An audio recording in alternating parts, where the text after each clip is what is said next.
ఈరోజు వికాస్ విద్యా సంస్థల ఫేర్వెల్ ఫంక్షన్కి నన్ను ముఖ్య అతిథిగా ఆహ్వానించిన విద్యా సంస్థల చైర్మన్ టీవీ రావు గారికి, అదేవిధంగా ప్రిన్సిపాల్ గారైన మోహన్ గారికి, ఇక్కడ విచ్చేసిన విద్యార్థులు అందరికీ ముఖ్యంగా నా ధన్యవాదాలు తెలియజేస్తున్నాను. ఇందాక మాట్లాడుతున్నప్పుడు కొన్ని నేను అబ్జర్వ్ చేశాను. సాధారణంగా చదువుకునే రోజుల్లో నేను చేసినవే కొంతమంది స్టూడెంట్స్ చేశారు. దీని గురించి నేను ఎక్కువసేపే తీసుకుంటా. మీకు ఎందుకు తీసుకుంటాననే దాని గురించి కూడా మీకు క్లారిటీ ఇస్తానండి.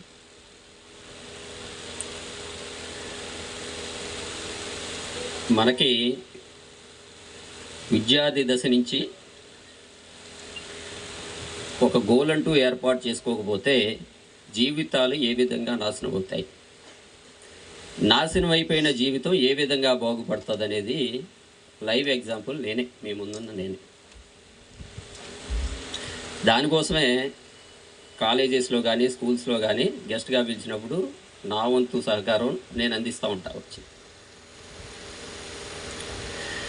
దానికి రీజన్స్ ఏంటి అనేది చాలా ఉంటాయి. ఒక్కొక్కటి చెప్తా, విపులంగా చెప్తా, ఎక్కువసేపే తీసుకుంటా. ముందే చెప్తున్నా, ఎందుకంటే మీలో కొంతమంది కాళ్ళు ఆగుతున్నాయని, కాళ్ళు తిమ్మిరెక్కుతుందని, ఆ పక్క వాళ్ళు ఈ పక్క వాళ్ళు చాలా చూస్తాను నేను. ఇప్పుడు ఇందాక బోట్ని నాగబాబు సార్ చెడు సహవాసాలు చెయ్యొద్దు అన్నారా లేదా? మీ దగ్గర నుంచి రావాలి, ఇది ఇంటరాక్షన్ టైప్ ఉంటుంది నాది ఎప్పుడు కూడా. అన్నారా లేదా? చెడు సహవాసాలు అంటే ఏంటి?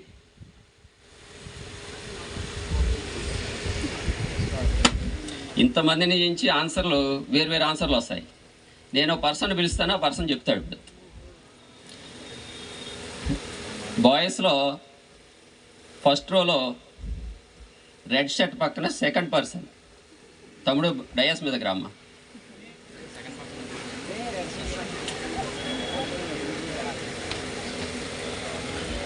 ఈయన చెడు సావాసాల గురించి చెప్తాడు మీకు.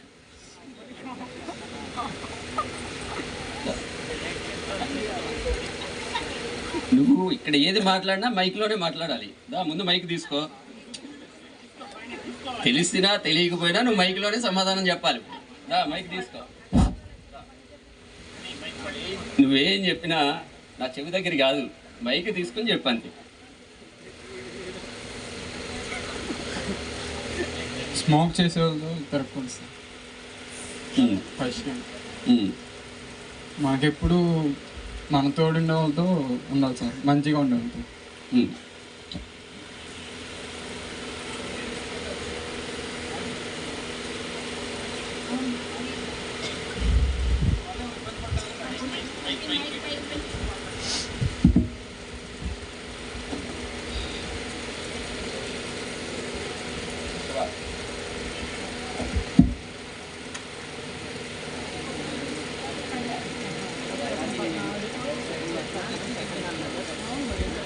భయం లేకుండా నీకు జరిగింది నువ్వు చెప్పు. నిన్ను ఎందుకు పిలిచానో అది కూడా నేను చెప్తా. అయిపోయాడు.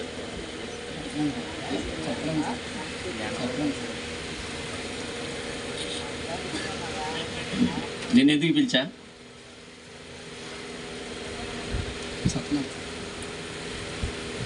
కాదు, చదువుకునే రోజుల్లో నేనేమేం చేస్తున్నాను, ఈ గుర్రోడని అక్కడ ఉండని అవి చేస్తున్నాడు. అర్థమైందా?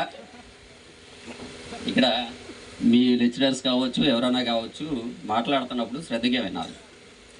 వాళ్ళు ఇష్టం వచ్చినట్టు మాట్లాడుకోవటం. ఎప్పుడో సంవత్సరానికే ఒక కార్యక్రమం, ఆ కార్యక్రమంలో కూడా గట్టిగా మీరు కూర్చుంటే 2 hours 2.5 hours కూర్చుంటారు. ఆ 2 hours 2.5 hours కూడా మీ పర్సనల్ విషయాలు మాట్లాడుకుంటే ఇక్కడికి వచ్చిన వాళ్ళకి ఎలా ఉంటుంది పరిస్థితి? అంటే నేను ఫ్రెండ్లీగా అంటున్నా, అందుకోసమే ఈ అబ్బాయిని పిలిచా.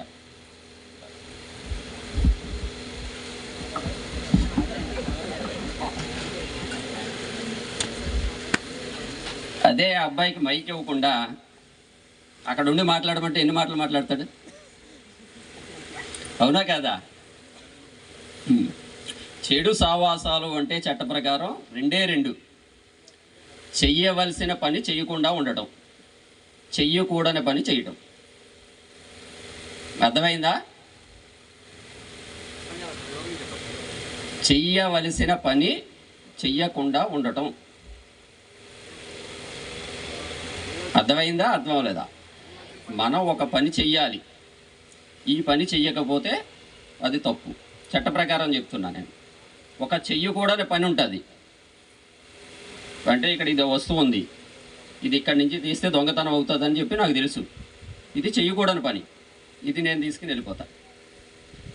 అర్థమైందా? చట్ట ప్రకారం రెండే, చెయ్యవలసిన పని చేయకుండా ఉండటం, చెయ్యకూడని పని చేయడం. ఈ రెండు చేయకుండా ఉంటే చాలు. చెడు సావాసాలు అనేది దాని జోలికి వెళ్ళకుండా ఉండడానికి ఈ రెండే. ఇక మీ చైర్మన్ గారి గురించి గ్రూప్ 1 వచ్చినా కానీ ఆయన మానేసుకుని విద్యా సంస్థలు పెట్టారని చెప్పి మన ప్రిన్సిపల్ గారు చెప్పారు. దాని గురించి కూడా ఒక ఎగ్జాంపుల్ ఉంది. ఇలాంటి పర్సన్ నేను ఇంకో చోట చూసా. నేను తిరువూరు పోలీస్ స్టేషన్లో 2018లో చేస్తున్నప్పుడు అక్కడ రాంబాబు అని చెప్పి విన్నర్స్ కాంపిటేటివ్ అకాడమీ అని చెప్పి పెట్టాడు. మీకు ఎవరికైనా తెలుసో తెలీదో. ఆయన కూడా 3-4 గవర్నమెంట్ జాబ్లు వస్తే వదిలేసుకుని ఇలా కాదు పిల్లల కోసం అని చెప్పి ఎవరైతే పేద విద్యార్థులు ఉంటారో వాళ్ళ కోసం ఒక ఇన్స్టిట్యూట్ స్థాపించి ఈయనకిలాగే ఇప్పటికీ కూడా బాగా తక్కువ రేటుకే మినిమం ఫ్యాకల్టీకి ఇచ్చే జీతంతోనే ఆయన రన్ చేస్తున్నాడు. దాంట్లో కొన్ని వందల మంది కానిస్టేబుల్స్ అయ్యారు, పదుల సంఖ్యలో ఎస్ఎల్ అయ్యారు.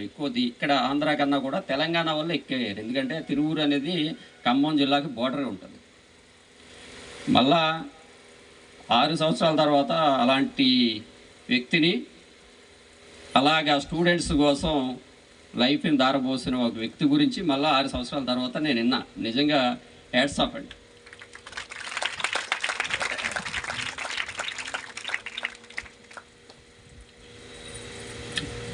ఫస్ట్ నా గురించి నేను ఇంట్రడ్యూస్ చేసుకుంటా. నా పేరు డి వెంకట్ కుమార్. ఇన్వైట్ చేయడానికి వచ్చిన వాళ్ళు ఎవరమ్మా పోలీస్ స్టేషన్కి? ఎవరు ఉన్నారా? ఎందుకు చెప్తున్నానంటే ఇన్విటేషన్ మీద కూడా వేరే పేరు రాసిచ్చారు నాకు. అందుకే స్టేజ్ ఎక్కినప్పుడు మీరు చూసారో లేదో, నేమ్ ఉందా లేదని చెప్పి చూసుకున్నా. వెంకటేశ్వరరావు అని ఉంది నా ఇన్విటేషన్ మీద, వెంకటేశ్వరరావు. ఇక్కడ కూడా అదే రాసారేమో అని చెప్పి 2-3 చైర్లు చూసుకుంటే పేరుంది. నేను కోనసీమలో మారుమూల పల్లెటూరు పశువుల లంక అని చెప్పి మీరు టీవీల్లో అది చూస్తూ ఉంటారు. గోదావరి ఉప్పొంగినప్పుడు లంక గ్రామాలన్నీ మునిగిపోయినాయి అని చెప్పి న్యూస్లో చూస్తూ ఉంటారు. అలాంటి లంక గ్రామంలో, మారుమూల లంక గ్రామంలో పుట్టాను. నా ఎడ్యుకేషన్ మొత్తం కూడా తెలుగు మీడియం, అన్నీ కూడా గవర్నమెంటే. డిగ్రీ వరకు, ఇంటర్మీడియట్ వరకు.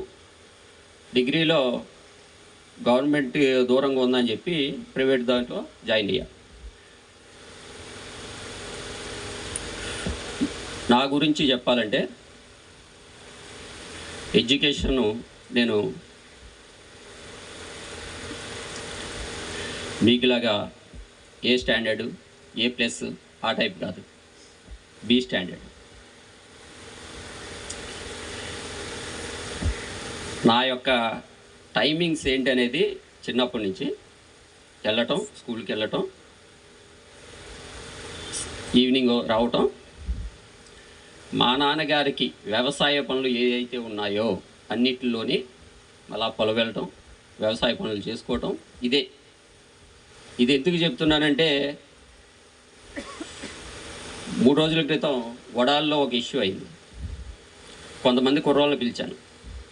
దీంట్లో ఎవరైనా మీ నాన్నగారికి హెల్ప్ చేస్తారా అంటే కుర్రోళ్ళు ఎవరు హెల్ప్ చేయట్లా. వాళ్ళ నాన్నగారు సంపాదిస్తున్నారు, తీసుకొస్తున్నారు. కష్టం విలువ అనేది ఎవరికి తెలియట్లా. ఆ కష్టం విలువ మీరు ఎప్పుడైతే తెలుసుకుంటారో మీ నాన్నగారు ఏ స్థాయిలో ఉన్నారో మీకు అర్థమవుతుంది. నా టైమింగ్స్ కూడా ఆదివారం వచ్చినప్పటికీ ఎర్లీ మార్నింగ్ 6 to 8 వ్యవసాయ పనులన్నీ కంప్లీట్ చేసుకుని 8 నుంచి ఈవినింగ్ 4 వరకు క్రికెట్ ఆడుకోవటం. ఏ రోజైతే 6 to 8 నేను వ్యవసాయ పనులు చేయలేదో అంటే మాది కామన్ ఫ్యామిలీ. ఇప్పటికి కూడా నేను మా అన్నయ్య బయటకు వచ్చాను తప్ప ఇప్పటికి మా నాన్నగారు మా పెదనాన్నగారు ఒకే ఇంట్లో ఉంటారు, ఒకే వంట వండుతారు ఇప్పటికి కూడా. మా పెదనాన్న గ్రౌండ్కి వచ్చి నన్నేమనేవాడు కాదు, ఎందుకంటే నేను రెబలు. నాతో పాటు క్రికెట్ ఆడతారు కదా, వాళ్ళ చేతిలో బ్యాట్ తీసుకుని బ్యాట్లు ఎరగొట్టి వెళ్ళిపోయాడు ఏం మాట్లాడకుండా. వీళ్ళు ఏం చేసేవారంటే నన్ను ఆట ఆడొద్దురా బాబు నువ్వు వెళ్ళిపో అని చెప్పి నన్ను దోసేసేవారు. దీనికోసం ఏంటంటే అక్కడ మా పెదనాన్న తప్పు చేస్తున్నాడని కాదు, నేను నా పని చెయ్యకపోవటం వల్లే మా పెదనాన్న అక్కడికి వచ్చి ఈ విధంగా చేశాడు. అందుకోసం అని చెప్పి నా పని నేను చేసుకుంటూ మా పనులు చేసుకునేవాడిని. సుమారుగా 1998-99లో ఈస్ట్ గోదావరి డిస్ట్రిక్ట్ అండర్-16 క్రికెట్ సెలక్షన్స్లో వన్ ఆఫ్ ద ప్లేయర్ కింద నేను సెలెక్ట్ అయ్యా. ఆల్రౌండర్ కోటాలో సెలెక్ట్ అయ్యా.